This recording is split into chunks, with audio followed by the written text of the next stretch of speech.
High drama. దానికంటే ముందే ఒక వారం ముందు ఒక జ్యువెలరీ షాప్లో పట్టపగలు దోపిడీ, దాని తర్వాత ఒక 2-3 రోజుల్లోనే అధికార క్యాంప్ ఆఫీస్ కమలాకర్ గారి బీఆర్ఎస్ పార్టీ అధికార కార్యాలయంపై దాడి.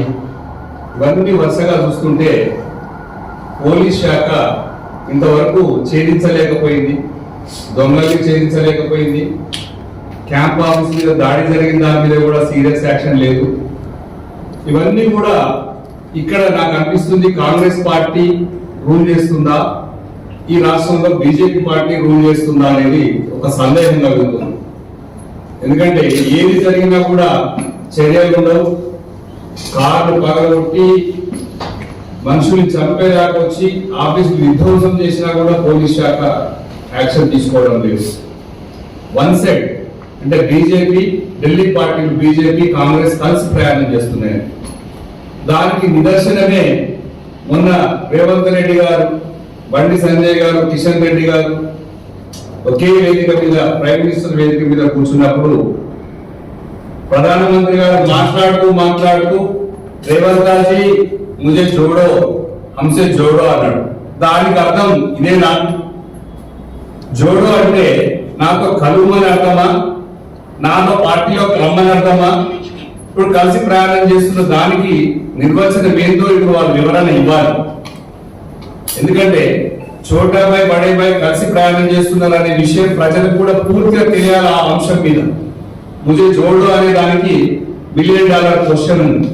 మరి ఆయన బీజేపీ నుంచి ప్రచారం చేసి బీజేపీ నుంచి నడుపుతున్నారా? ఎందుకంటే చూస్తుంటే ఒక చిన్న కేసు, ఒక మైనర్ బాలికపై జరిగిన అఘాయిత్యాన్ని ఒక చిన్న పోక్సో కేసు పెట్టి తీసుకొచ్చి అరెస్ట్ చేసి కూర్చోబెడితే మొత్తం సాగుబోయే అంశాన్ని తప్పుదారి పట్టిస్తూ పోలీస్ శాఖ ఇప్పటివరకు కూడా ఏం చేయకుండా, పైగా ఒక స్కామ్ లో కనుక ఒక ముఖ్యమంత్రులు ఒక మంత్రులను ఏదో స్కామ్లు చేస్తే దీన్ని విచారించాలి, బాగుంటుంది అని చెప్పేసి స్కామ్ జరిగిన దాని తీరుగా ఒక సిట్ వేశారు ఈరోజు.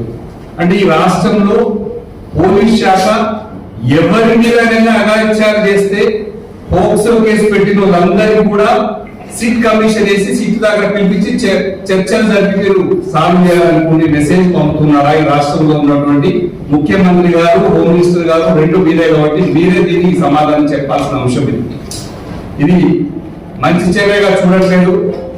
బండి సంజయ్ గారు కేంద్ర హోంశాఖ మంత్రిగా ఉన్నారు, సహాయ శాఖ మంత్రిగా.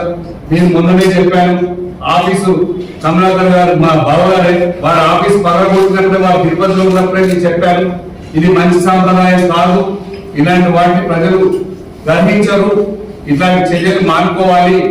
వీటికి కారణమే మీ నోటి దూసుతనం, మీ ఇష్టం వచ్చినట్టు మాట్లాడే తీరు, బూతుల పంచాంగం. కేటీఆర్ గారిని ఇష్టం వచ్చినట్టు మాట్లాడిన తర్వాత జరిగిన సీక్వెన్స్ లో ఇవన్నీ గొడవలు, ఆఫీసులు పాల్గొట్టి దాకా వెళ్ళిపోయి ఇవన్నీ కూడా నీ దాకొస్తే తను దాకొస్తే తెలియదా అన్నట్టు ఇవాళ నీకు నీ కుటుంబంలో తగిలిన తర్వాత కానీ నీకు ఎదుటి బాధలు అర్థమవుతున్నాయి. నిన్న నీ బస్ స్టేషన్ చూస్తేనే అర్థమవుతుంది, మీరు మాట్లాడిన తీరు చూస్తేనే అర్థమవుతుంది నా కొడుకు తప్పు చేయలేదు. తప్పు చేయనప్పుడు ఇమ్మీడియట్ గా కేసు పెట్టారు. మీరు షేక్ మసీద్పేటలో కేసు పెట్టడానికి వస్తే వాళ్ళని అక్కడ ఆపి మీరు కరీంనగర్లో కేసు పెట్టుకున్నారు, మీ అధికారాన్ని ఉపయోగించుకుంటున్నారు, అంత మటుకు మీరు జరుపుకోండి, దాని బాధ లేదు. కానీ ఆ అమ్మాయికి మీ అబ్బాయికి సంబంధం లేదనేది ఎక్కడన్నా ప్రూవ్ చేయగలరా? వాళ్ళిద్దరు కలిసి మాట్లాడుకోవట్లేదని, వాళ్ళు కలిసి ప్రయాణం చేసిన అనేది అబద్ధమా? ఆ అమ్మాయికి న్యాయం చేయాలని చెప్పేసి ప్రతిపక్ష పార్టీలు ఉన్న మా పార్టీ అమ్మాయి తరఫున కొట్లాడుతుంది. ఒక అమ్మాయికి అన్యాయం జరుగుతుంది, దాన్ని న్యాయం చేయడానికి కొట్లాడుతుంది. దాని మీద ప్రెస్టేషన్ పీకెళ్ళి నన్ను గెలిగిండ్రు, మా ఇంట్లో నిప్పు పెట్టిండ్రు, ఎవరెవరు పెట్టిండ్రు, వీళ్ళంతా చూస్తా అంటే ఎవరు చూస్తారు? బాగాలన్నట్టు ఆ అమ్మాయి కుటుంబం అంతా చూస్తారా?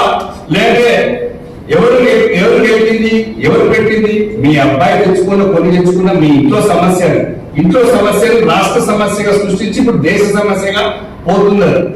మీరు ఎక్కడికక్కడ ఎప్పటికప్పుడు ఎట్లా స్టెప్ వేయాలో దాన్ని గుర్తించి అమ్మాయికి న్యాయం చేసి, అమ్మాయి నిజంగా జరిగిందా తప్పని అమ్మాయి కుటుంబ సభ్యులతో మాట్లాడి ఎక్కడ తప్పులు జరిగి రెక్టిఫై చేసుకోవాల్సింది వదిలేసి మిగతా వాళ్ళ మీద వేసేసి మా పార్టీ మీద నిందలు వేసడం కరెక్ట్ కాదు.